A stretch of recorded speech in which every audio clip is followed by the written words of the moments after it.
Praise the Lord. Hallelujah hallelujah hallelujah hallelujah hallelujah దేవునికి స్తోత్రం. परमेश्वर की महिमा हो। పరిశుద్ధ లేఖనాలు మనం ధ్యానం చేసుకుందాం. और पवित्र लेखों हम लोग ध्यान करते हैं। దేవుడు గత దినములో మనతో మాట్లాడాడు. परमेश्वर ने बीते दिनों में हमसे बात की ఈ है రోజు మరలా మనతో మాట్లాడుతున్నాడు. और आज के दिन हमसे फिर बात करने वाले हैं। నిరంతరం మాట్లాడేటువంటి దేవుడు ఆయన ఉన్నాడు. और निरंतर बात करने वाले परमेश्वर वही है। వినేటువంటి చెవులు మనకు కావాలి. और सुनने वाला कान जो है हमारे पास होना గ్రహించే है మనసు మనకు కావాలి. और उसे ग्रहण करने का मन जो है हमें होना है। గత వారం మనం చూసాము और पिछले सप्ताह हमने देखा था దేవుని యొక్క దూతలు అబ్రహాము దగ్గరికి వచ్చారని. और परमेश्वर के जो दूत हैं वो अब्राहम के पास आए थे। ఈ రోజు మనం అబ్రహాం దగ్గరికి వెళ్ళటం లేదు. आज के दिन हम अब्राहम के पास नहीं जा रहे రోజు అబ్రహాం ని పట్టుకొని కూర్చోం మనం. हर दिन जो है अब्राहम को पकड़ कर नहीं కానీ बैठेंगे దేవుని దూతలను మాత్రం పట్టుకొని కూర్చుంటున్నాం. लेकिन परमेश्वर के दूत को हम पकड़ के बैठेंगे। పాత నిబంధన యుగంలో దేవుని దూతలు వచ్చారు. और पुराने नियम के युग में स्वर्गदूत आए। ఆ దేవుని దూతలు వచ్చి ప్రత్యక్షంగా తన భక్తులతో దేవుని భక్తులతో మాట్లాడారు. और परमेश्वर के दूत आकर प्रत्यक्ष रूप में परमेश्वर के भक्त जनों से बात किए हैं। ప్రత్యక్షముగా వచ్చి వారికి కనిపించి వారితో కూర్చొని వారితో సహవాసం చేసి మాట్లాడారు. और परमेश्वर के दूत आकर उनके साथ बैठकर उनके साथ सहवास किए हैं, उनसे बात किए हैं। అయితే వారు షేక్ హ్యాండ్ చేయలేదు. तो उन्होंने हाथ नहीं मिला।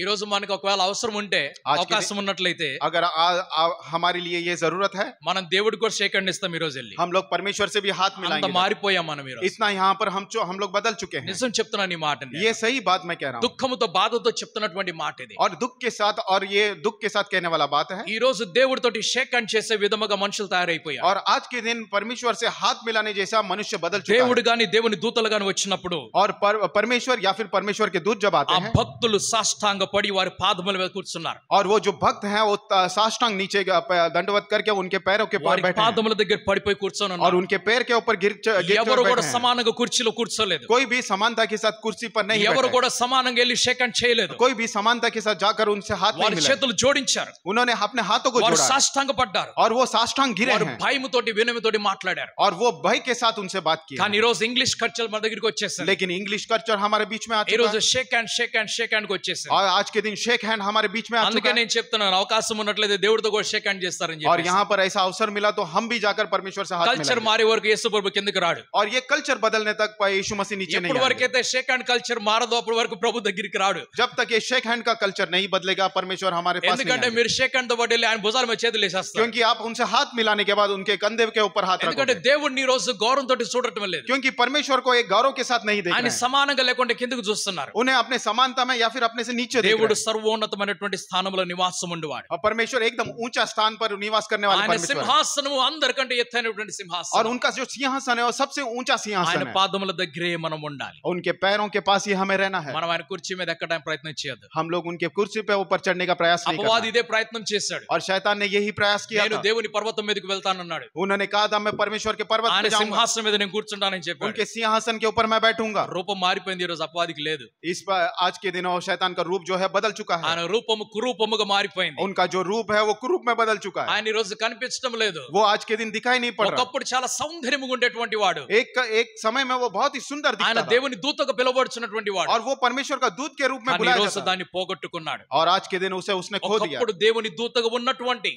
एक समय में परमेश्वर के दूत के समान ఆ रहता था। లూసిఫర్ वो लूसीफर ఈ రోజు అపవాదిగా మారిపోయాడు. आज के दिन वो शैतान के रूप में बदल चुका అటువంటి है। రూపం మనకి ఎవరికి రాకూడదు. और वैसा रूप हमारे पास नहीं आना మనం है। ఎంత సుందరంగా ఉన్నామో అంతే సుందరంగా ఉండాలి. हम जैसे सुंदर रहते हैं वैसे ही सुंदर మనం रहना ఎంత है। మనోహరంగా ఈ రోజు ఉన్నామో అలాగే ఎప్పుడు కూడా ఉండాలి. और कितने मनोहरता के साथ हम रहते हैं वैसे ही रहना है। దేవుడు మీ సౌందర్యముని ఇలాగే కాపాడును గాక. परमेश्वर आपकी सुंदरता को ऐसे ही बरकरार మీరు रखे। ముసలి వారైపోయినా కూడా మీ తల వెంట్రుకలు నెరవకుండా మిమ్మల్ని కాపాడును గాక. आप अगर बूढ़े भी हो जाएं आपके सर के बाल गिरने के बिना आपको आशीर्वाद करे। నెరవకుండా తెల్లగా वो మారకుండా सॉरी सफेद हुए बिना आपको संभाले। సో అక్కడే మనకి సౌందర్యం కనిపిస్తుంది. तो वहां पर हमें सुंदरता दिखता है। ఓ మీరు ఒకవేళ తెల్లని వెంట్రుకలు వస్తే మరి నిరాశ మీలోకి వచ్చేస్తుంది. तो सफेद बाल अगर हमारे सर पर आते हैं तो आपके अंदर निराशा आती నా है। తల మీద ఉన్న అన్ని తెల్ల వెంట్రుకలే. और मेरे सर के ऊपर जो भी बाल है जितने भी हैं वो सफेद ही है। నిరాశకి నేను పెయింట్ వేసి కూర్చోబెట్టాను. सॉरी నిరాశకు నేను పెయింట్ వేసి కూర్చోబెట్టాను. निराशा को मैंने पेंट लगाकर नीचे దేవుడికి స్తోత్రం హల్లెలూయా. परमेश्वर की महिमा దేవుడు हो। ఎల్లవేళలా మనల్ని ఇలాగే కాపాడును గాక. परमेश्वर हमेशा हमें हमारी ऐसी सुरक्षा ఇలాంటి करे చిరునవ్వు మన ముఖములో ఎల్లప్పుడూ ఉండును గాక. और ऐसी सुंदर हंसी हमारे चेहरे पर हमेशा ఇలాంటి रहे। సంతోషం మన హృదయంలో ఎల్లప్పుడూ ఉండును గాక. ऐसी खुशी हमारे हृदय में हमेशा रहे। ఇటువంటి సమాధానం మన కుటుంబంలో ఎల్లవేళలా నివాసం చేయను గాక. और ऐसी शांति और समाधान हमारे परिवार में हमेशा ఇది हमेशा ఎల్లవేళలా रहे। నా ప్రార్థన మీ కొరకై. और इस प्रकार की प्रार्थना मेरे लिए ఇది निरंतर आपके దేవుడి लिए చిత్తం మనందరి కొరకై ఉన్నది. है। ये परमेश्वर की इच्छा है, हम सभी के लिए है। ఒకానొక దినమున एक दिया समय में ఒక దూత एक दूत శ్రమ పడినటువంటి ప్రజల మధ్యలోకి వెళ్తున్నాడు. और कष्ट लिए हुए लोगों के बीच में गए। వారు చాలా బాధల్లో ఉన్నారు, वो काफी दुखी थे చాలా ఇబ్బందులకు గురైపోయారు. और बहुत ही दुख में थे। వారి హృదయం వేదంతో నిండిపోయింది. उनके मन में वेदना छाई हुई వారి थी। జీవితంలో ఎటువంటి ఆశీర్వాదం కనిపించడం లేదు. उनके जीवन में किसी प्रकार के आशीर्वाद नहीं थे। వారికి శత్రువుల భయం ఎక్కువైపోయింది. उनके अंदर शत्रुओं के प्रति వారు भय था। కనీసం భోజనం కూడా చేయడానికి వీలు లేదు. वो कम से कम खाना भी खाने के योग्य వారు नहीं थे। ఏమి సంపాదించినా కూడా దాచిపెట్టుకునే అవకాశం లేదు. वो जो भी कमाते थे उसे छुपा नहीं వారిని सकते దాన్ని थे భద్రపరచలేకపోతున్నారు. और उसे छिपा नहीं सकते थे వారు ఎవరి కన్ను దాని మీద కనపడకుండా और కాపాడలేకపోతున్నారు. किसी दूसरों की नजर उसके ऊपर पड़े बिना बचा కానీ नहीं पा శత్రు रहे। యొక్క దృష్టి దాని మీద పడిపోతుంది. लेकिन शत्रु की नजर उसके ऊपर गिर ఈ रहा है। రోజు మీ కొరకు నేను ప్రార్థన చేసేది ఏమిటంటే, आज के दिन मैं आपके लिए क्या प्रार्थना మీరు करता हूँ, సంపాదించిన వాటి మీద, आप जो भी कमाते మీకు हैं, కలిగిన వాటి మీద आपका जो भी कुछ है, ఎటువంటి శత్రువు యొక్క దృష్టి పడకుండా ఉండాలని. किसी भी शत्रु की नजर उसके ऊपर ना మీకు पड़े। కలిగినవి ఎవరు కూడా దోచుకోకూడదు. आपका जो कुछ भी है कोई उसे ना అది మీ चुराए। సంపాదనే కావచ్చు, वो आपकी संपत्ति అవి क्यों మీ ना हो, ఆశీర్వాదములే वो కావచ్చు, आपके आशीर्वाद అవి మీ क्यों ना हो, సంతోషమే वो కావచ్చు, आपकी खुशी అది మీ क्यों ना हो, ఆనందమే वो కావచ్చు. आपके आनंद क्यों ना हो, ఎటువంటి దుష్టుడి యొక్క ప్రభావం కానీ దృష్టి మీ మీద పడకుండా నేను ప్రార్థన చేయాలి. किसी दृष्ट का प्रभाव और दृष्ट की नजर उसके ऊपर ना पड़े। ఇందుకని మనము కూడా ప్రార్థన చేసుకోవాలి. और इसी के लिए हमने भी प्रार्थना करना మనమందరం है। ఒకరికొకరు ప్రార్థన हम చేసుకోవాలి. सभी लोग एक दूसरे के लिए మన प्रार्थना करना సంఘంలో ఉన్న ప్రతి ఒక్కరు సంతోషంతో ఉండాలి, ప్రార్థన है। చేయాలి. हमारे कलीसिया में जो भी लोग हैं खुशी से रहना మన के लिए సంఘంలో ఉన్న प्रार्थना వారందరూ కూడా ఆశీర్వాదం నింపబడాలని ప్రార్థన करें। చేయాలి. हमारे कलीसिया के लोग आशीर्वाद से भर నీ जाए, इसके लिए ఒకరికొరకు प्रार्थना ప్రార్థన చేసినప్పుడు ఆశీర్వాదం నీ దగ్గర కూడా వస్తూ करें। ఉంటాయి. आप दूसरे के लिए प्रार्थना करते हैं, वो आशीर्वाद आपके నీ ऊपर కొరకు भी आता మాత్రం నీ ప్రార్థన చేసుకోనక, है। सॉरी, నీ కొరకు మాత్రం నువ్వు ప్రార్థన చేసుకోనక, सिर्फ आपके लिए ही, आप अपने आप के लिए प्रार्थना నీవు मत ఇతరుల करें, కొరకు కూడా ప్రార్థన చేయాలి. आप दूसरे के लिए प्रार्थना कीजिए। మనుషుల కష్టాలు వచ్చినప్పుడు, और मनुष्य के पास जब कष्ट आते వారికి हैं ఇబ్బందులు ఎక్కువైపోయినప్పుడు, और जब उनके दुख बढ़ వారి जाते हैं దగ్గర నష్టాలు పెరిగిపోతూ और ఉన్నప్పుడు, उनके पास जो नष्ट हो वो बढ़ते వారికి जाते हैं, అందరికంటే ముందు కంప్లైంట్ వెళ్ళేది దేవుడి మీదకి. और सबसे पहला कंप्लेंट जो है परमेश्वर के पास నాతో जाता ఇలాగెందుకు జరిగింది, है। मेरे साथ ऐसा क्यों हो रहा నాతో ఇలాగెందుకు జరిగింది, है और मेरे साथ ही ऐसा क्यों నాకెందుకు हो रहा నష్టం వచ్చింది, है? और मेरे पास ही क्यों नष्ट నాకెందుకు है? కష్టం వచ్చింది, मेरे पास ही कष्ट क्यों నాకెందుకు है? కన్నీళ్లు వస్తున్నాయి, और मेरे पास ही आंसू क्यों నాకెందుకు है? దుఃఖం పుట్టుకొని వస్తుంది, और मेरे पास ही दुख क्यों आता है? నాలో ఎందుకు సమాధానం లేదు, और मेरे पास నా समाज దగ్గర शांति क्यों సంతోషం ఎందుకు దూరం नहीं? అయిపోయింది, मेरे पास की खुशी क्यों నా दूर हो దగ్గర गई? ఎందుకు ఉద్యోగం నిలవటం లేదు, और मेरे पास नौकरी क्यों नहीं నా रुक దగ్గర रही? ఎందుకు డబ్బు నిలవటం లేదు, और मेरे पास धन నా क्यों नहीं रुक పిల్లలు रहा? నాకు తోడుగా ఎందుకు ఉండటం లేదు, और मेरे बच्चे मेरे నా साथ क्यों తల్లిదండ్రులు नहीं నాకు దూరం ఎందుకు रहे? వెళ్ళిపోయారు, मेरे माता पिता मुझसे నేను दूर क्यों కట్టుకున్న गए? వారు నన్ను ఎందుకు అర్థం और చేసుకోలేకపోతున్నారు. मैंने जिससे शादी की वो मुझसे क्यों ఇవన్నీ नहीं समझ కూడా रहे? వచ్చినప్పుడు और ये जब मिल के మొట్టమొదటి आता है, కంప్లైంట్ सबसे पहला ఆ దేవుడి complaint మీదకి వెళ్ళిపోతుంది. वो परमेश्वर నువ్వు के पास जाता है। చూస్తున్నావా లేదా, అసలు क्या आप देख నువ్వు नहीं? వింటున్నావా లేదా, क्या आप सुन నువ్వు नहीं रहे? దగ్గర ఉన్నావా లేదా, क्या आप నువ్వు नजदीक ఎక్కడికి हैं? వెళ్ళిపోయావు, आप कहाँ हो? ఒకవేళ నువ్వు ఇక్కడ ఉన్నట్లయితే अगर आप यहाँ ఇవన్నీ होते, నాకెందుకు జరుగుతాయి, ये सब मेरे साथ ఒకవేళ क्यों నువ్వు होता? చూస్తున్నట్లయితే अगर आप देख रहे ఇవెందుకు हैं, నాకు సంభవిస్తాయి, तो ये मेरे साथ ఒకవేళ क्यों నువ్వు होता? పని చేసే దేవుడు అయితే अगर आप काम करने ఇవన్నీ वाले నాకు होते हैं, సంభవించు, तो ये ఎందుకు सब- నాకు సంభవిస్తాయి, ये सब मेरे साथ क्यों ఇవన్నీ होता? మన దేవుడితోటి అడుగుతూ ఉంటాం. ये सारे विषय हम परमेश्वर से पूछते रहते ఇచ్చేవాడు हैं। ఆయనే అవుతున్నాడు, देने वाले वो ही है, ఇవ్వకపోయినా కూడా ఆయనే అవుతున్నాడు, अगर नहीं देने वाले तो भी उनके ఎక్కువ पास, కలిగిన ఆయనే అవుతున్నాడు, और ज्यादा मिलता है तो भी वही है, అవన్నీ పోయినా కూడా ఆయనే అయిపోతున్నాడు. अगर जितना भी पाया हुआ वो सब जाता है तो भी కంప్లైంట్ वही है। చేయడానికి ఒకడు ఫ్రీగా దొరికాడు, और कंप्लेंट करने के लिए हमारे लिए एक ఆయన free పేరు దేవుడై ఉన్నాడు. और उनका नाम ही అయితే परमेश्वर है। భక్తులు जो भक्तगण ఈ है వ్యక్తిని మార్చేస్తారు కంప్లైంట్ చేసేటప్పుడు. और इस व्यक्ति को बदल दिया है कंप्लेंट ఇప్పుడు करते దేవుడి हुए। దగ్గర अब ఆ परमेश्वर के దేవుడి पास స్థానములో वो परमेश्वर के स्थान में అపవాదిని పెట్టేసి, वो शैतान को रखा, అపవాదిని నా డబ్బులు దోచుకెళ్ళాడు, और शैतान ने मेरा धन निकाला, అపవాది నా సంతోషం దోచుకెళ్ళాడు, शैतान ने मेरा खुशी उठा అపవాది लिया, నా ఆస్తి దోచుకొని వెళ్ళాడు, और शैतान ने मेरी संपत्ति అపవాది నా लेकर- కుటుంబంలో సమాధానం లేకుండా और చేశాడు. शैतान जो है मेरे సో అందరికి ఒకడే దొరుకుతూ ఉంటాడు, तो सभी के लिए एक ही ఆయన दिख పేరు रहा है। అపవాది और అయిపోయాడు. उसका नाम కంప్లైంట్ చేయడానికి దేవుడు, और कंप्लेंट करने के लिए లేకపోతే शैतान- అపవాది కనిపిస్తున్నారు. सॉरी कंप्लेंट करने के लिए परमेश्वर, नहीं तो शैतान दिखता है, ఒకవేళ అపవాది లేకుంటే దేవుడు. या फिर शैतान दिखता है नहीं तो కానీ परमेश्वर दिखता है। ఎన్నడూ మన మీద కంప్లైంట్ తెచ్చుకో, మనం क्या हम कभी अपने आप के ऊपर कंप्लेंट करते हैं? ఎప్పుడు కూడా మన మీదకి తీసుకొని రాము. हमारे ऊपर कब नहीं लेकर ఇది आते నా కారణముగా అయింది, कि ये मेरे कारण ఇది ही నా हुआ है, తప్పే, ये मेरी ఇది నా गलती है, పొరపాటే ये मेरी అని गलती है। ఎన్నడూ కూడా మనం ये ఆలోచించము. कभी भी ऐसा हम नहीं కానీ सोचते। ప్రశ్న మాత్రం పుట్టుకొని వస్తుంది, लेकिन एक प्रश्न हमारे सामने रहता దేవా है, నువ్వు ఉంటే నాకు ఎందుకు ఇలా జరిగింది, परमेश्वर अगर आप होते तो मेरे साथ ऐसा क्यों నాకెందుకు होता? నువ్వు అన్యాయం చేశావు, मेरे साथ क्यों आपने अन्याय నన్ను किया? ఎందుకు మోసం చేశావు. मेरे साथ मुझसे क्यों धोखा అనేక किया? మంది పలుకుతున్నటువంటి మాటలు ఇవి. अरे बहुत सारे लोग कहने वाली बात है, దేవుడు ఎవరికి అన్యాయం చేయడు, परमेश्वर किसी के साथ अन्याय नहीं करता, దేవుడు ఎవరిని మోసము కూడా చేయడు, और परमेश्वर किसी के साथ धोखा भी नहीं దేవుడు करता, ఎవరితోటి అబద్ధము ఆడడు. और परमेश्वर किसी के साथ भी झूठ नहीं कहता। పొలికార్ప్ అని ఒక దైవ భక్తుడు ఉన్నాడు.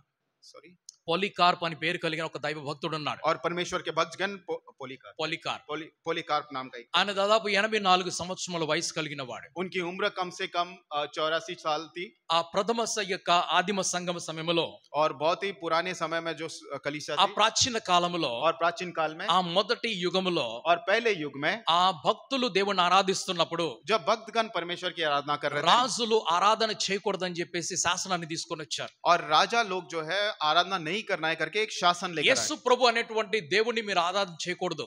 और यीशु मसीह नाम के परमेश्वर को आप आराधना नहीं करना है। మీరు యేసు ప్రభు అనేటువంటి దేవుణ్ణి మాత్రం ఆరాధన చేయకూడదు. और यीशु मसीह नाम के परमेश्वर को आप आराधना नहीं करना ఆ है। యేసు ప్రభు ఆరాధన ఆపటానికి और यीशु मसीह के आराधना को रोकने के लिए వారు ఒక శాసనం తీసుకొని వచ్చారు, లేకుంటే ఒక ఆర్డినెన్స్ తీసుకొని వచ్చారు. उन्होंने एक शासन को वहां पर लेकर आए हैं। అదేమిటనగా वो क्या है? కైసరుని మాత్రమే ఆరాధించాలి. और कुसरो ही वहां पर आराधना करना है। కైసర్ కైసర్ కైసర్ ओके, कैसर को ही కౌసర్ कहते हैं हिंदी में. कौसर, ओके। ఓకే, కైసర్ని మాత్రమే ఆరాధించాలి, और कैसर को ही वहां पर आराधना करना है। ఇంకెవరిని ఆరాధించకూడదు. और किसको आराधना नहीं करना? రాజు గారిని మాత్రమే ఆరాధించాలి. और राजा को ही आराधना करना है। నెబుకద్నెజర్ కూడా ఇదే ఆదేశం తీసుకొని వచ్చాడు. नेबुकदनेस्सर ने भी यही आज्ञा को लेकर आए। ఆయనను మాత్రమే ఆరాధించాలి, उन्होंने कहा सिर्फ मेरी ही आराधना करना है। ఇంకెవరిని ఆరాధించకూడదు. और किसकी आराधना नहीं करना। ఒకవేళ ఎవరైనా ఆరాధించాలి మీ దేవుణ్ణి అనుకుంటే, अगर कोई ऐसा चाहे कि अपने परमेश्वर को आराधना करें, మొదటిగా నన్ను ఆరాధించాలి, पहले मेरी आराधना ఆ करना, తర్వాత మీ దేవుళ్ళని దేవతలు మీరు उसके ఆరాధించుకోవచ్చు. बाद अपने परमेश्वर को आप लोग आराधना करें। కానీ కైసరు लेकिन कौसर ఆయన ఒక శాసనం ఇచ్చినప్పుడు उन्होंने जब एक शासन दिया, ఎవరు కూడా ఇతర దేవతల్ని దేవుళ్ళని ఆరాధన చేయకూడదు. कोई भी दूसरे देवी देवताओं की आराधना नहीं करना। కేవలము కైసర్ని, చక్రవర్తిని, రాజుని మాత్రమే ఆరాధన చేయాలి. सिर्फ कौसर का ही आराधना करना है, उस सम्राट का ही आराधना करना ఇంకెవరిని కూడా ఆరాధన చేయకూడదు. है। और किसी की भी आराधना नहीं करनी है। ఒకవేళ ఎవరైనా ఆరాధన చేసినట్లయితే अगर कोई ऐसा आराधना करता వారిని है చంపేస్తామని చెప్పారు. और वहां पर उन्हें मार दिया जाता సో है, క్రైస్తవులు ఎక్కువ బలముగా విరోధం చేశారు. तो मसीह लोग वहां पर बहुत बल के साथ उसका विरोध किया। అప్పుడు క్రైస్తవుల మీద పనిష్మెంట్ ఎక్కువైపోయింది. तब कैसे मसीह लोगों के ऊपर, राइट, हाँ। मसीह लोगों के ऊपर दंड ज्यादा వారి आ गया। క్రైస్తవుల మీద పనిష్మెంట్ ఎక్కువైపోయింది. मसीह लोगों के ऊपर दंड ज्यादा आ ఏమిటా गया। పనిష్మెంట్? वो दंड क्या था? ఒకవేళ अगर నీవు దేవుణ్ణి కాదని आप परमेश्वर को नकारते हुए నన్నే దేవుడని ఒప్పుకోకపోతే अगर मुझे परमेश्वर के रूप में स्वीकारते हैं, మిమ్మల్ని సజీవంగా మేము కాల్ చేస్తామని तो చెప్పారు. आपको जब जो है जिंदा जला जिंदा ही जला देते हैं। మీరు సజీవంగా ఉండగానే మిమ్మల్ని కాల్ చేస్తామన్నారు. आप जब जिंदा रहते हुए आपको जला देते हैं। అలాగూ 84 సంవత్సరాల ముసలాయిని పట్టుకొని వచ్చారు. वैसे ही 84 साल का एक बूढ़े को लेकर आए। అప్పుడు ఆ యొక్క స్టేడియంలో కుస్తీ పోటీలు నడుస్తున్నాయి. उस स्टेडियम में वहां पर कुश्ती चल रहा था। ఆ స్టేడియంలో లైట్, అప్పుడు ఎలక్ట్రిక్ లైట్స్ లేవు. वहां पर इलेक्ट्रिक लाइट्स नहीं था। అక్కడ దివిటీలు ఉండేవి, మషాల్ కాగడాలు ఉండే అన్నమాట. वहां पर मशाल रखा जाता था వాటి మీద కిరోసిన్ పోసే వాళ్ళు, వాటి మీద నూనె పోసి దాన్ని వెలిగిస్తా और ఉండేవారు. उसके ऊपर तेल डालकर उसे जलाया करते थे। అయితే క్రైస్తవులు ఏం చేసేవారంటే तो मसीह लोगों ने वहां पर क्या వారి किया? స్తంభాలకి కట్టివేసి और उन्हें खंबे से लगाकर వారి మీద డాంబర్ పోసి और उसके ऊपर डांबर डालकर వారిని తగలబెట్టేవారు. और उसे जलाया करते थे। తగలబెట్టక ముందుగా और जलाने से पहले ఆఖరి అవకాశం వారికి ఇస్తారు. आखिरी अवसर उन्हें देते थे। అదేమిటంటే और वो अवसर क्या था? క్రీస్తు యేసు ప్రభు కాదు, और यीशु मसीह प्रभु नहीं, కైసర్ మాత్రమే ప్రభు అని చెప్పాలి. और कौसर मात्र ही एक प्रभु है। క్రీస్తు యేసు దేవుడు కాదు, और मसीह यीशु मसीह परमेश्वर नहीं, నేను మాత్రమే దేవుడిని, కైసర్ మాత్రమే దేవుడు అని और చెప్పాలి. कौसर ही सिर्फ परमेश्वर करके कहना है।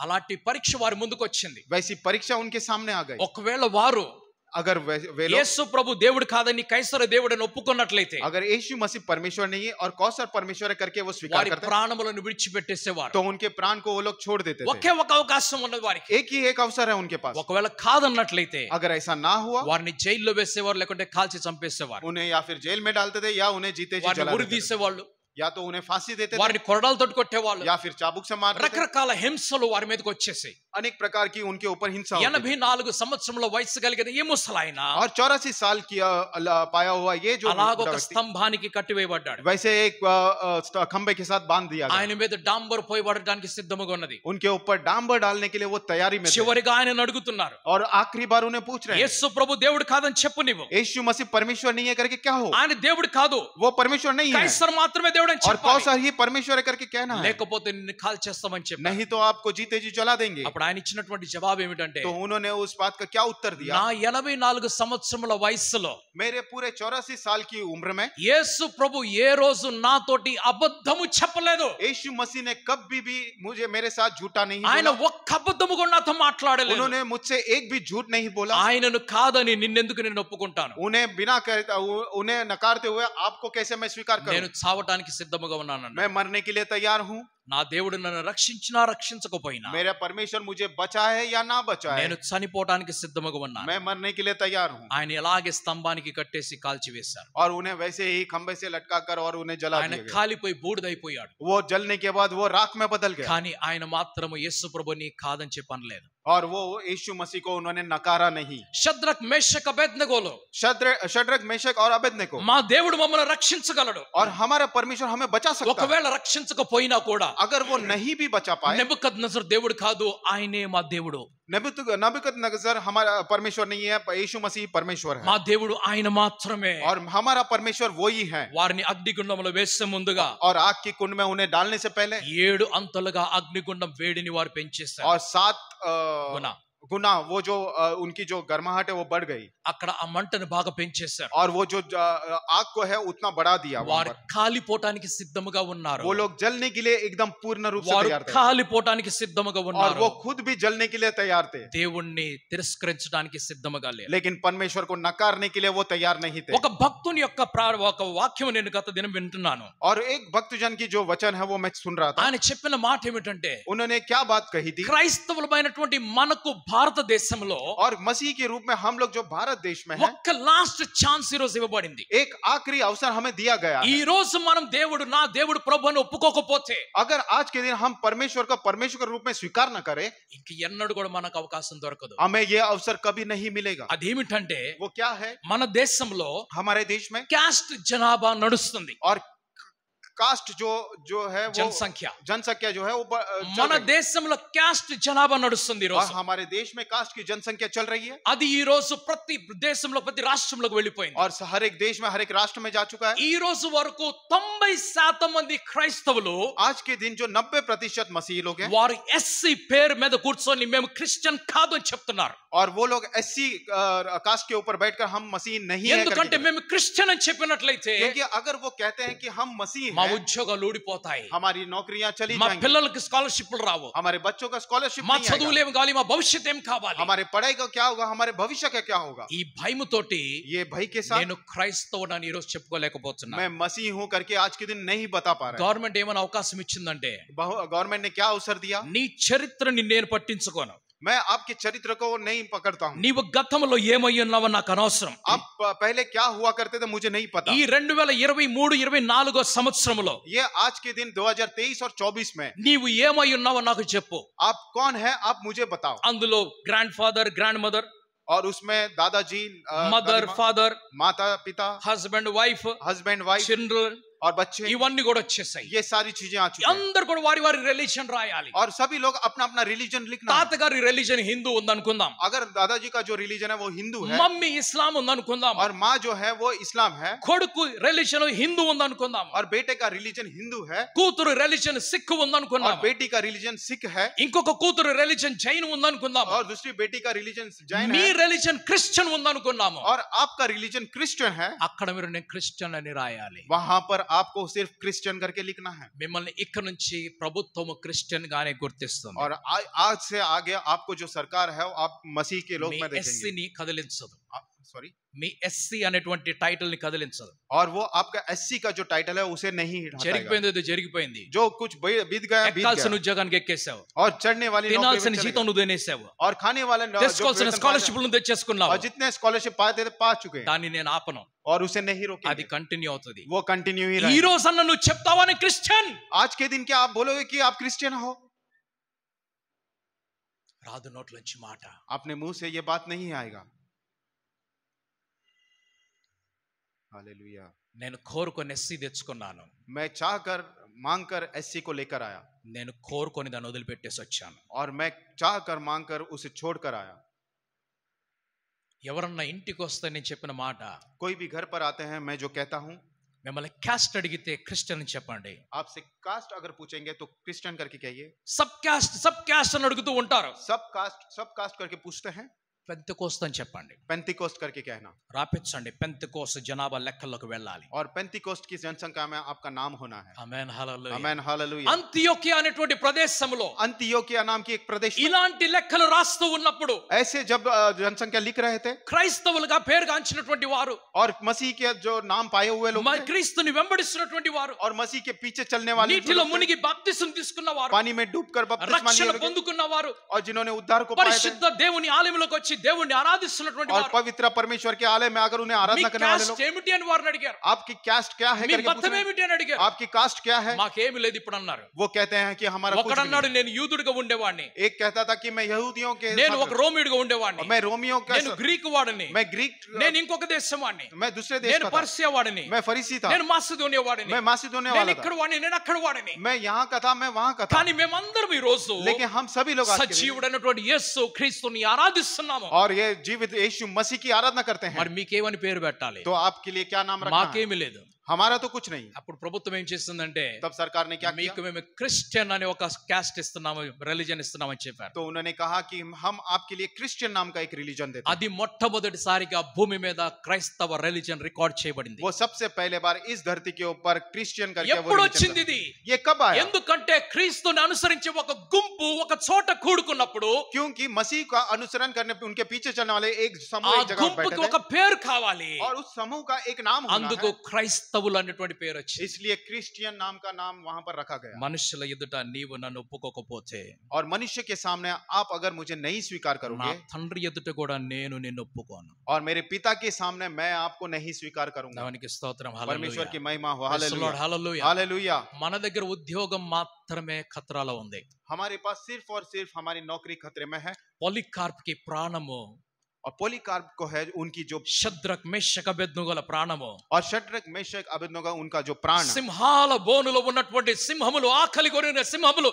దానియేలు కొరకు ఎదురు చూస్తున్నాయి. और भूख के साथ वो जो सिंह जो है वो सिंहों के बोन में दानियल के लिए इंतजार कर रहे हैं. కానీ వారు భయపడలేదు. लेकिन वो लोग के अंदर कोई डर नहीं है. అపోస్తలుడైన పౌలు అంటున్నాడు, और प्रेरित पौल कहते हैं, నా మట్టుకైతే బ్రతుకుట క్రీస్తు, और मेरे लिए अगर मैं जीता हूं तो उस मसीह के लिए, నాకు చావు లాభం అని చెప్పేసి అంటున్నాడు. और मैं मरता हूं तो मसीह के लिए. దేవునికి స్తోత్రం. परमेश्वर की महिमा. हालेलुया. Hallelujah hallelujah. हालेलुया. నీవు క్రీస్తు కొరకు దృఢముగా నిలబడాలి. आप मसीह के लिए आप दृढ़ होकर खड़े रहना है. నీ రక్షణను నువ్వు కాపాడుకోవాలి. अपने उद्धार को आपने बचाना है. నీ పరిచయాన్ని నువ్వు కాపాడుకోవాలి. अपने परिचय को आपने నీ గుర్తింపును నువ్వు ఈ ప్రపంచంలో నిలబెట్టుకోవాలి. अपनी पहचान को इस संसार में खड़ा रखना है. నేనన్నా దేవుడు నాకు ఇచ్చినటువంటి గొప్ప అవకాశం ఇది. मैंने कहा परमेश्वर ने मेरे लिए एक बड़ा अवसर ఏమిటి दिया. అవకాశము? और वो अवसर क्या है? నా పేరు ముందు క్రిస్టియన్ అని రాయబడుతుంది. मेरे नाम के आगे क्रिश्चियन करके लिखा जाए. నా సబ్ క్యాస్ట్ ఏమిటి? मेरा सब कास्ट क्या है? పెంతెకోస్తు అని రాయబడుతుంది. पेंटिकोस्ट करके నేను लिखा जाए. గర్వంగా और రాపించుకుంటాను. मैं गर्व के साथ इसे लिखा. ఆమేన్ హల్లెలూయా. ఆమేన్ హల్లెలూయా. దేవుడు మిమ్మల్ని ఎల్లవేళ కాపాడును గాక. परमेश्वर आपकी सुरक्षा हमेशा के लिए करते ప్రభుత్వాలు మారినా మారకపోయినా, रहे. ये सरकार बदले या ना बदले, చట్టాలు మారినా మారకపోయినా, कानून बदले या ना మీకు बदले, అనుకూలంగా మీకు విపరీతంగా ఉన్నా లేకపోయినా, आपके अनुकूल रहे या आपके विपरीत रहे, ఎటువంటి స్థితిలో అయినా సరే कोई भी स्थिति क्यों మీరు ना हो, దృఢముగా నిలబడును గాక. आप लोग दृढ़ खड़े रहे. దేవుడు మిమ్మల్ని ఎల్లవేళ కాపాడును గాక. परमेश्वर आपकी हमेशा మీరు आपकी ప్రమాదంలో सुरक्षा పడాలని నేను కోరుకోను అన్నాడు కూడా. करे. आप किसी भी कष्ट में ना गिरने के लिए नहीं कहेंगे. మీరు ఎప్పుడు దేవుడి కొరకు సాక్షిగా నిలబడాలని కోరుకుంటాను నేను. आप हमेशा परमेश्वर की गवाही के लिए खड़े रहना మీరు करके मैं चाहता हूं. పరిశుద్ధాత్మను పొందుకున్నప్పుడు आप पवित्र आत्मा को जब पाते మీరు हैं, భూ దిగంతాల వరకు వెళ్తారు. आप ये दुनिया के भूमि के चारों तरफ चले అక్కడికి जाएंगे. వెళ్ళి నాకు సాక్షులుగా మీరు నిలబడతారు. वहां जाकर आप मेरे लिए गवाही ठहराओ. దేవుడి కొరకు సాక్షి అవసరమైనాడు ఈ और రోజు. परमेश्वर के लिए एक गवाही की ఆ जरूरत है. దేవుడి కోసం సాక్షులు కావాలి ఈ రోజు. और उस परमेश्वर की गवाही की जरूरत భారతదేశంలో है. ఎంతమంది ఉన్నారు ఈ రోజు? और भारत देश में आज के दिन कितने लोग మీకు हैं? తెలుసా రికార్డ్స్ ఎంతమంది ఉన్నారో? आपको पता है कि रिकॉर्ड्स में कितने हैं? 2% అంటున్నారు. सिर्फ और सिर्फ 2%. కానీ అది నిజము కాదు. लेकिन वो అది सही नहीं है. నిజము కాదు. वो सही नहीं है. ఒకవేళ క్రైస్తవులందరూ బయటకు వచ్చినట్లయితే, अगर सारी मसीही लोग बाहर निकल వారు आएंगे, నోరు తెరిచి నేను క్రిస్టియన్ అని రాసినట్లయితే, अगर वो मुंह खोलकर मैं मसीही हूं నేను करके చెప్తున్నా दिखाएंगे, ఈ రోజు మన భారతదేశంలో సెకండ్ మేజర్ రిలీజియన్ ఇండియాలో క్రిస్టియానిటీ ఉంటది. तो मैं कहता हूं आज के दिन पूरे भारत में सबसे बड़ा रिलीजन जो है वो क्रिश्चियंस का ఒకటి होगा. హిందూయిజం నంబర్ 1 లో ఉన్నది, एक जो है हिंदुइज्म, రెండు ఇస్లాం నంబర్ 2 లో ఉన్నది. और इस्लाम जो है नंबर కానీ 2 में నేను है. చెప్పే మాట ఏమిటంటే, लेकिन मैं जो कहता మనం हूं, నోరు తెరిచినట్లయితే, अगर हम लोग मुंह खोलते हैं సెకండ్ ప్లేస్ లో మనం ఉంటాం. तो दूसरे स्थान में हम होंगे. రహస్య క్రైస్తవులు అనేక మంది ఉన్నారు. और रहस्य मसीही बहुत सारे लोग हैं. భయపడే క్రైస్తవులు చాలా మంది ఉన్నారు. डरने वाले मसीही बहुत सारे लोग हैं. అందుకు इसलिए ఆ 2% वो जो 2% है ఆ 2000 నుంచి ఈ రోజు వరకు నడుస్తుంది. वो 2000 साल पहले से अब तक चल रहा ఇప్పటి వరకు నడుస్తుంది. है. आज तक चल ही रहा है. ఎంతమంది క్రిస్టియన్స్ భారతదేశంలో? और भारत देश में कितने क्रिश्चियंस हैं? 2% అంట. सिर्फ 2% करके कहता है. పెరగనివ్వలేదు. और इसे बढ़ने नहीं दिया. ప్రభుత్వం పెరగనివ్వలేదు ये सरकार ने बढ़ने नहीं అని दिया. మనం చెప్తాము. ये हम लोग कहना ఇది है. అబద్ధం. ये गलत है. నేను రాపించుకోలేదు, मैंने नहीं लिखा है, అందుకు పెరగలేదు. इसलिए नहीं बढ़ा. ఇది నిజం. ये सही बात है. ఆమేన్. హల్లెలూయా. Amen hallelujah. దేవునికి స్తోత్రం. Hallelujah. Hallelujah. Hallelujah. Hallelujah. Hallelujah. ప్రపంచంలో నంబర్ 1 రిలీజియన్ క్రిస్టియానిటీ. सबसे संसार में सबसे पहले स्थान पर क्रिश्चियनिटी है. ఒక న్యూస్ జర్నలిస్ట్ ఉన్నాడు. एक न्यूज जर्नलिस्ट है. ఆయన ఒక దుఃఖముతోటి ఒక వీడియో తీశాడు. उन्होंने दुख के साथ एक वीडियो निकाला. కానీ మన క్రైస్తవులు దాన్ని సంతోషంతో షేర్ చేస్తున్నారు. लेकिन हमारे मसीही लोग खुशी के साथ उसे शेयर कर रहे ఆయన దుఃఖం ఏమిటంటే हैं. उनका दुख क्या था? ఓ 140 కోట్ల మన భారతదేశం, 140 करोड़ लोग भारत देश में हैं. అందులో 85 కోట్ల మంది హైందవులు, और उसमें 85 करोड़ जो है वो हिंदू है. 85 crores హిందూస్ ఉన్నారు. 85 करोड़ जो है वो हिंदू है. కానీ लेकिन ధర్మ గ్రంథం యొక్క సేల్స్ చూసినప్పుడు धर्मशास्त्र की जो सेल्स अगर देखते हैं, बाइबल जो है నంబర్ 1 లో కనిపిస్తుంది. सबसे पहले दिखाई पड़ता है. బైబిల్ నంబర్ 1 లో కనిపిస్తుంది. बाइबल सबसे ज्यादा सेल हुआ ఖురాన్ నంబర్ 2 లో కనిపిస్తుంది. कुरान नंबर 2 दिखाई पड़ता है. గీత, రామచరితమానస, మహాభారత ఇవన్నీ నంబర్ 3 లో गीता, కనిపిస్తుంది. रामचरितमानस और महाभारत ये सब तीसरे नंबर మన और पीछे ప్రజలకి दिखाई पड़ता है. నిజంగా కొంచెం పంపు కొడితే చాలు మన ప్రజలు రెచ్చిపోతూ ఉంటారు. हमारे लोगों को थोड़ा सा पंप मारने की जरूरत है. वो लोग उठकर खड़े ఆ होते हैं. వీడియోని షేర్ చేసి పడేస్తున్నారు और वो అందరూ కూడా. वीडियो को शेयर करते गए. ఆయన బాధ మీకు అర్థం కాలేదు. और उसका दुख समझ వారి में नहीं आया. మిషన్ మీకు అర్థం కాలేదు. उनका मिशन उनका ఏమిటా समझ में మిషన్? नहीं आया. वो मिशन क्या था? రిలీజియస్ బుక్స్ సేల్స్ లో గీత నంబర్ 1 కి వెళ్ళాలి ఇప్పుడు. रिलीजियस बुक्स के सेल्स में जो गीता है नंबर 1 में जाना है. ఆమేన్. హల్లెలూయా. దేవునికి స్తోత్రం. परमेश्वर की महिमा हो. హల్లెలూయా. हालेलुया. మీరు దాదర్ స్టేషన్ కి వెళ్ళండి. आप दादर स्टेशन पे जाइए. ఆ ప్లాట్ఫామ్ మీద उस प्लेटफॉर्म के ऊपर కుక్కకి తోక ఆడించడానికి ప్లేస్ ఉండదు. और वो कुत्ते को जो है पूंछ हिलाने के लिए जगह नहीं కానీ होता. అక్కడ ఒక స్టాల్ కనిపిస్తుంది. लेकिन वहां पर एक स्टॉल दिखाई देता है. ఆ గీత కనిపిస్తుంది. और वो गीता दिखाई पड़ता है. ఈ రోజు మీరు ఏ ప్లాట్ఫామ్ మీదకి వెళ్ళినా, आप आज के दिन कोई ఏ भी స్టేషన్స్ प्लेटफॉर्म, మీదకి వెళ్ళినా, कोई भी स्टेशन के ఈవెన్ ఏ హైవేస్ మీదకి వెళ్ళినా और కూడా हाईवे के ऊपर भी जाओ, కనిపిస్తున్నాయి. आपको दिखाई पड़ता है. ఎందుకనంటే किस लिए? రికార్డ్ బ్రేక్ చేయాలి. क्योंकि रिकॉर्ड ब्रेक करना है. హల్లెలూయా. हालेलुया. ఈ బైబిల్ ని ఎన్నో సార్లు కాల్ చేశారు. इस बाइबल को बहुत सारे बार जला दिया गया. ఈ బైబిల్ మన చేతిలోకి రాకుండా చేయాలని దీని ఒరిజినల్ స్క్రిప్ట్స్ ని కాల్చి పడేశారు. ये बाइबल हमारे हाथों में आने के बगैर इनका जो ओरिजिनल स्क्रिप्ट था उसे जला दिया गया. ఈ బైబిల్ ని ట్రాన్స్లేట్ చేస్తున్నప్పుడు విలియం కేరీ ఇంటిలో నిప్పు అంటుకొని మొత్తం కాలిపోయాయి. और ये बाइबल जब ट्रांसलेट हो रहा था, विलियम केरी के घर में आग लगकर सब कुछ जल ఆయన गया. లైబ్రరీలో ఉన్న బుక్స్ అన్ని కాలిపోయాయి. उनके लाइब्रेरी का सारे बुक्स जल गए. ఆయన ఎన్నో సార్లు దీన్ని ట్రాన్స్లేట్ చేయడానికి ప్రయత్నం और చేశాడు. बहुत सारे बार उन्होंने ट्रांसलेट करने की कोशिश की. ఎన్ని ప్రయత్నాలు జరిగినా, और कितने भी कोशिश क्यों ना ఎంత हो, కష్టాలు తీసుకొచ్చినా, और कितने भी कष्ट ఎంత क्यों ना लेकर విరోధం हो, తీసుకొచ్చినా, और कितने भी विरोध ఈ क्यों ना हो, బైబిల్ ని ఎవరు इस ఆపలేకపోయారు. बाइबल को किसी ने रोक नहीं पाए. దేవునికి స్తోత్రం. आमेन. Hallelujah. Hallelujah. Hallelujah. Hallelujah. Hallelujah. Islamic countries లో బైబిల్ ని తీసుకొని వెళ్ళడానికి అవకాశం లేదు. और इस्लामिक कंट्रीज में बाइबल लेके जाने के लिए वहां पर వారికి अवसर అవకాశం లేదు. नहीं, उनको कोई अवसर అయితే नहीं ఒక ఆయన है. लेकिन एक ఒక व्यक्ति సాఫ్ట్వేర్ క్రియేట్ చేశాడు. एक सॉफ्टवेयर क्रिएट की. ఆ సాఫ్ట్వేర్ లో वो सॉफ्टवेयर వెతుకుతా ఉన్నా కూడా जब ढूंढता रहा, బైబిల్ కనిపించదు. बाइबल दिखाई नहीं दिया. కానీ ఒక చిన్న డాట్ ఒకటి ఉంటది. लेकिन एक छोटा डॉट ఆ दिखाई पड़ता డాట్ తెలిసిన వారికి మాత్రమే తెలుసు. है. वो डॉट जिसे जो जानते हैं उसको ही पता ఆ चलता है. డాట్ ని ఒకసారి క్లిక్ చేస్తే और उस डॉट को अगर क्लिक करता है, అన్ని భాషల్లో ఉన్న బైబిల్స్ అందులో కంప్యూటర్ లోకి వచ్చేస్తాయి. हर एक भाषा में जो बाइबल लिखा हो वो उनके कंप्यूटर में आ అలాగూ जाता है. ఇస్లాం దేశాలకు కూడా బైబిల్ వెళ్ళింది. దేవునికి वैसे స్తోత్రం. इस्लामिक कंट्रीज में भी बाइबल అది क्लिक ఒక करेगी. 15 సంవత్సరాల క్రితం ఆ యొక్క సాఫ్ట్వేర్ నా చేతిలోకి వచ్చింది. और वैसे ही 15 साल पहले वैसे छोटा सॉफ्टवेयर मेरे ఆ पास है. చిన్న డాట్ దగ్గరికి నేను వెళ్ళి దానిలో క్లిక్ చేసినప్పుడు ये छोटा डॉट के ऊपर मैं जब जाकर నా क्लिक किया, బైబిల్ సంబంధించిన బుక్స్ అన్ని కూడా ఓపెన్ और అయిపోతాయి. मेरे बाइबल्स और बाइबल के रिलेटेड जितने बुक्स है वो सारे ఈ ओपन हो जाते ప్రపంచమంతా ఏకమైపోయి हैं. ये संसार पूरा एक होकर దీన్ని నాశనం చేయాలని చూసినా కూడా इसे नाश करने का देखा तो అది भी ఎన్నడూ జరగదు. वो कभी नहीं हो पाया. ఆమేన్. आमेन. హల్లెలూయా. हालेलुया. ఎందుకంటే ఈ రోజు కేవలం బుక్ లో మాత్రమే లేదు ఇది. क्योंकि ये एक बुक के रूप में ही नहीं, ఈ రోజు మన మెదడులోకి వచ్చేసింది. क्योंकि ये हमारे दिमाग के अंदर आ चुका है. అనేక మంది ఉన్నారు బైబిల్ ని పూర్తిగా కంఠస్థం చేసిన వారు. बहुत बहुत सारे लोग हैं बाइबल को पूरी तरह से पढ़ चुके అన్ని लोग हैं। సాఫ్ట్వేర్స్ కాల్చండి, అన్ని బుక్స్ కాల్చండి, అన్ని కాల్చి పడేసేయండి. और सारे सॉफ्टवेयर नाश कर दो, सारी कुछ चीजें नष्ट कर వారి दो। నోటి నుండి మరలా బైబిల్ తీసుకొని బయటకు వస్తారు. उनके मुंह से ये फिर से बाइबल निकल के దేవునికి बाहर స్తోత్రం, आएगा। హల్లెలూయా. परमेश्वर की महिमा, हालेलुया। క్రైస్తవ్యములో కొన్ని ఛాలెంజెస్ వస్తూ और ఉంటాయి. मसीही में जब रहते हैं तो बहुत सारे నీవు चैलेंज आते క్రీస్తుని हैं। వెంబడిస్తున్నప్పుడు నేను పడవేయటానికి ప్రతి పరిస్థితి వస్తూ आप ఉంటుంది. जब मसीह के पीछे होते हैं, आपको गिराने के लिए बहुत सारी నీ परिस्थितियां आती నోటిలో हैं। అప్పుడు కంప్లైంట్ రాకూడదు. आपके मुंह में तब कोई कंप्लेंट नहीं आना నీ నోటిలో దేవుడి మీద విశ్వాసమే రావాలి. और आपके मुंह में जब परमेश्वर के ऊपर का నీ विश्वास नहीं నోటిలో आना। ఎన్నడూ దేవుడి మీద కంప్లైంట్ రాకూడదు. और आपके मुंह में कभी भी परमेश्वर నీవు के ऊपर कंप्लेंट కంప్లైంట్ नहीं आना। తీసుకొని వచ్చినప్పుడు నిన్ను నీవే ఓడించుకుంటున్నావు. अगर आप कंप्लेंट लेकर आता है तो आप अपने आप को ही నిన్ను हरा देते కంప్లైంట్ తీసుకొచ్చినప్పుడు నీ దేవుణ్ణి నీవే బలహీనం చేసుకుంటున్నావు. हो। आप जब कंप्लेंट लेकर आते हो अपने परमेश्वर, आप నీవు खुद ही, కంప్లైంట్ తెచ్చినప్పుడు నీ దేవుణ్ణి నీలో పని చేయకుండా నీవే ఆపేసుకుంటున్నావు. आप जब कंप्लेंट लेकर आते हो आपका परमेश्वर आपके अंदर काम करने से रोकते हैं। ఇశ్రాయేలు ప్రజలు सॉरी, ఇశ్రాయేలు ప్రజలు इजराइल के जो लोग ఇటువంటి కష్టంలో ఉన్నప్పుడు ऐसे जब कष्ट में वो लोग, దేవుడు వారి మీద కనికరం చూపించి परमेश्वर ने उनके ऊपर दया दिखा ఆ కనికరం తోటి వారిని దర్శించి और वो उस दया से उन्हें दर्शन ఆ देकर దూతను వారి దగ్గరికి పంపించాడు. और उस दूत को उनके पास भेज दिया వారికి శుభమని మాట్లాడుతున్నాడు. और वो शुभ होकर के बात कर रहे हैं। కానీ ఆ ప్రజలు लेकिन నమ్మలేకపోతున్నారు. वो जो लोग हैं उसका विश्वास नहीं कर पाए। న్యాయాధిపతుల గ్రంథము और जजेस में 6వ అధ్యాయము उसका 6वां अध्याय దాని 11వ వచనం మనం చూస్తున్నాము. 11, న్యాయాధిపతుల గ్రంథము 6వ అధ్యాయం 11వ వచనము. न्यायों की किताब उसका 6वां अध्याय उसका 11वां वचन।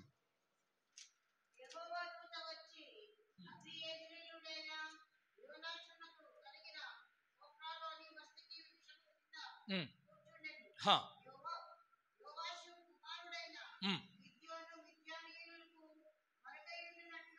యోవాషు కుమారుడైనటువంటి గిద్యోను మిద్యానీయులకు మరుగై ఉండునట్లుగా గానుగ చాటున గోధుమలను హా, అతని కనబడి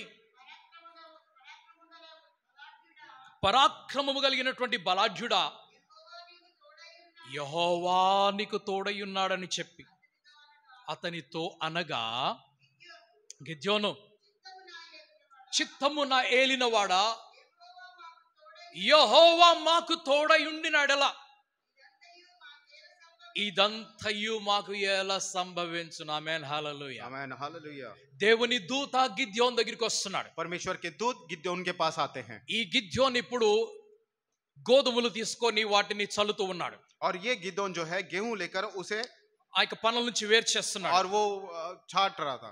ఓకే, ఆ గోధుమల్ని ఇప్పుడు తన గోడౌన్లోకి తీసుకొని వెళ్ళాలి. और वो सारे गेहूं को अपने गोडाउन में लेकर जाना था, స్టోర్ హౌస్ లోకి తీసుకొని వెళ్ళాలి. स्टोर हाउस में लेकर जाना था। కానీ लेकिन మిద్యానీయులు అనేటువంటి ఒక దేశం వారు ఉన్నారు. क्योंकि उनके बीच में मिद्यानियों के उनके लोग रहते थे, వారు ఎప్పుడు కూడా వచ్చి वो कभी भी आकर వీరి ధాన్యం అంతటిని తీసుకొని వెళ్ళిపోతారు. इनके सारे धान भंडार को लेकर चले जाते थे। వారికి ఏం మిగిల్చరు. उनके लिए कुछ नहीं रखते थे। పంటలు పండించేదేమో ఇశ్రాయేలీలు, और धान जो उगाते थे वो इजरायली थे, పంటలు తీసుకొని వెళ్ళేది మిద్యానీయులు. और सारे धान को लेकर जाने वाले लोग जो ఈ थे मिद्यानी। మిద్యానీయులు వచ్చి और ये मिद्यानी వీరిని आकर బాధ పెడుతున్నారు. इन्हें कष्ट दे रहे थे। అందుకు వారికి కనపడకుండా इसलिए उन्हें बिना दिखे हुए రహస్య స్థలములోకి వెళ్ళి रहस्य में जाकर ఈ గోధుమలను భద్రపరచడానికి చూస్తున్నాడు గిద్యోను. ये गिद्योन जो है ये सारे गेहूं को छिपा रहे थे। అప్పుడు దేవుని దూత ఆయన దగ్గరికి వచ్చాడు. तब परमेश्वर के दूत उनके पास आए। ఆ దేవుని దూత ఆయన దగ్గరికి వచ్చి वो परमेश्वर के दूत उनके पास आकर పరాక్రమము కలిగిన బలాఢ్యుడా అని పిలుస్తున్నాడు. और उन्हें ये आवाज देते हैं,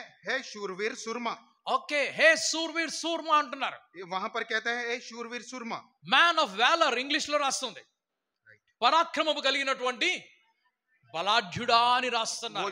परमेश्वर का दूत कहता है हे शूरवीर सुरमा। అయితే ఈయన ఆ రోజు భయపడుతున్నాడు. तो ये उस दिन डर रहे थे। ఆయనకి పిలిచినటువంటి పేరేమిటి? और उनको बुलाने वाला नाम क्या था? ఎటువంటి సాహసంతో ఆయన మాట్లాడుతున్నారు? और किस साहस के साथ उनसे बात कर रहा था? పరాక్రమము కలిగినటువంటి బలాఢ్యుడా.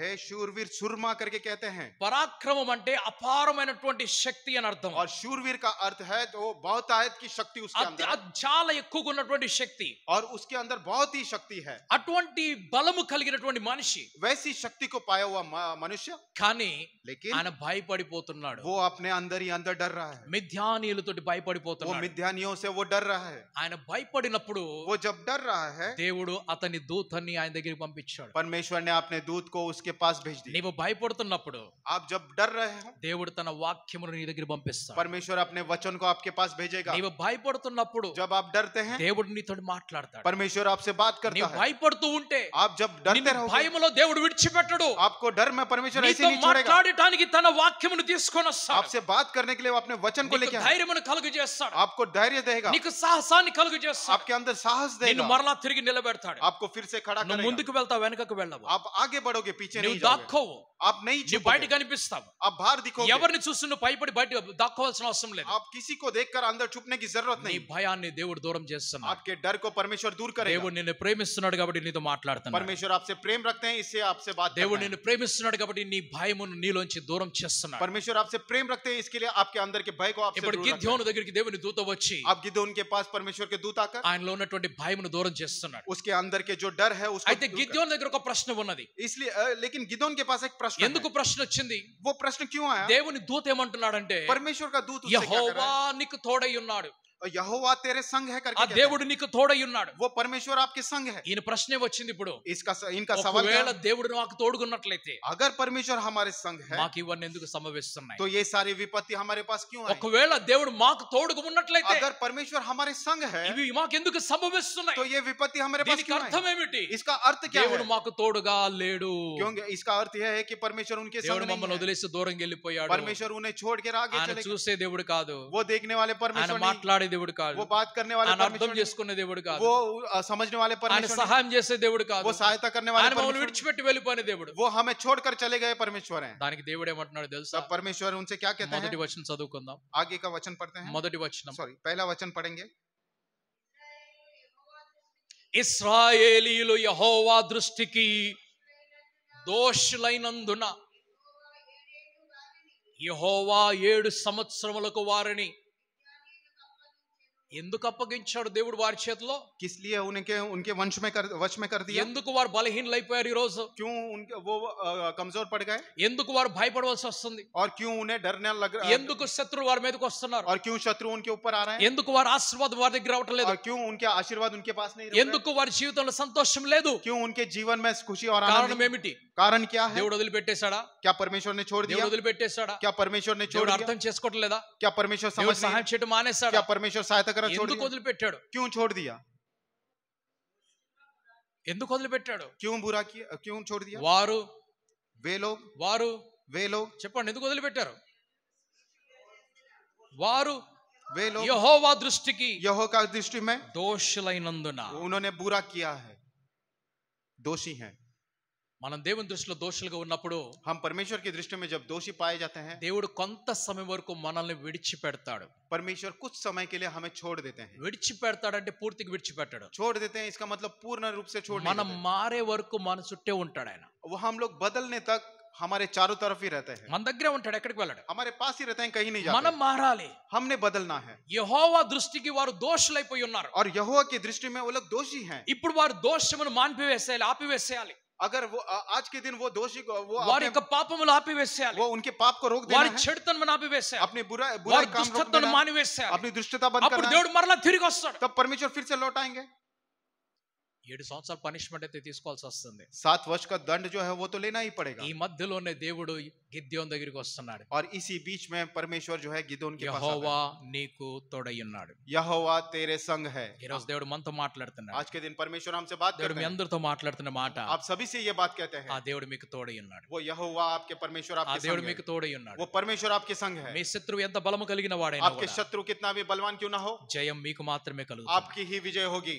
మీ आमीन। కష్టములు ఎంత ఘోరమైనా కూడా आपकी कष्ट कितने भी बड़े क्यों అవన్నీ ना మీ हो, ముందు నుంచి దూరం वो వెళ్ళిపోతాయి. सभी आपके सामने से निकल మీ जाएंगे। కన్నీరు ఎంత ధారలుగా కారుతున్నప్పటికీ కూడా, आपके आंसू कितने भी बहते क्यों ना మీ है, హృదయం ఎంత పగిలిపోయినా కూడా आपका दिल कितना भी टूटा क्यों ना అది हो, వెంటనే కట్టబడుతున్నది. वो फिर से बांधा जाएगा, ఎందుకంటే దేవుడు మీకు తోడుగా ఉన్నాడు. क्योंकि परमेश्वर आपके साथ है। దేవుడు మీకు తోడుగా ఉన్నాడు. और परमेश्वर आपके साथ है। ఇశ్రాయేలీయులను దేవుడు విడిపించాడు. और इस्राएलियों को परमेश्वर ने छुड़ाया, ఆ గిద్యోను వెళ్లి తన సైన్యంతోటి ఆ మిద్యానీయులను దూరం చేస్తాడు. और वो जो गिदोन जो है अपने सेना के साथ जगह मिद्यानियों को दूर करता है। గిద్యోను ఏం చేయలేదు. गिदोन ने कुछ नहीं किया దేవుడు ఒక దర్శనాన్ని అక్కడ పుట్టిస్తాడు, और परमेश्वर ने एक दर्शन को वहां पर दिखाता ఆ है మిద్యానీయులకు పుట్టిస్తాడు. और उन मिद्यानियों को देता దాంతో है వాళ్ళు భయపడి పారిపోతారు. और उससे वो डर कर चले అమ్మో जाते हैं గిద్యోను వస్తున్నాడు, గిద్యోను వస్తున్నాడు అంటారు. और वो कहते हैं ये गिदोन आ रहा है, गिदोन आ रहा है। గిద్యోను ఏం చేయలేదు అసలు. गिदोन ने कुछ नहीं किया, 300 మందిని తీసుకొని వెళ్ళాడు. वो सिर्फ 300 लोगों को लेकर गया, అది కూడా అలసిపోయినటువంటి మనుషులను वो తీసుకొని भी थके हुए लोगों को लेकर गया, 300 మందిని. सिर्फ 300 लोगों को। వీరిని చూసి శత్రులు పారిపోయారు. और इन्हें देखकर इनके शत्रु भाग गए। ఈ రోజు దేవుడు మీతో అంటున్నాడు, आज के दिन परमेश्वर आपसे कहते మీ हैं శత్రువు వ్యక్తి రూపంలో ఉన్నా, आपके शत्रु व्यक्ति के रूप में हो, మీ శత్రువు అపజయం రూపంలో ఉన్నా, आपके शत्रु जो है अपजय के रूप में हो, మీ శత్రువు దుఃఖం రూపంలో ఉన్నా, आपके शत्रु दुख के रूप में हो, మీ శత్రువు నష్టము నాశనం రూపంలో ఉన్నా కూడా, आपके शत्रु नष्ट और नाश के रूप में ఏ क्यों ना हो, రూపంలో ఉన్నా కూడా किसी भी रूप में क्यों ना हो, ఇప్పుడే మీ నుంచి దూరం పారిపోతున్నాడు. और अभी वो आपके सामने से भाग जा జయం रहा है మీదే కలుగునుగా. और आपकी ही विजय होगी। దేవుడు आमीन। మీకు జయం కలుగు చేస్తున్నాడు. परमेश्वर आपको विजय देता మీరు है, భయపడాల్సిన అవసరం లేదు, हमें डरने की మీరు जरूरत नहीं है, దుఃఖపడాల్సిన అవసరం లేదు, हमें दुख कर लेने की మీరు जरूरत नहीं ఏడవలసిన అవసరం है, లేదు, आपको रोने की మీరు जरूरत नहीं है, సిగ్గుపడవలసిన అవసరం आपको లేదు. शर्म आने की మీరు जरूरत नहीं है, స్థిరముగా నిలబడతారు, సాహసంతో నిలబడతారు. आप दृढ़ता के साथ खड़े रहेंगे। దేవుడు అట్టి ఆశీర్వాదం మీకు కలుగు చేయనుగా. परमेश्वर उस तरह के आशीर्वाद सभी को ఆమేన్ रहे। ఆమేన్ आमीन, హల్లెలూయా. आमीन, ప్రైజ్ ది हालेलुया। లార్డ్ హల్లెలూయా. ప్రార్థన చేసుకుందాం. हम लोग प्रार्थना करेंगे।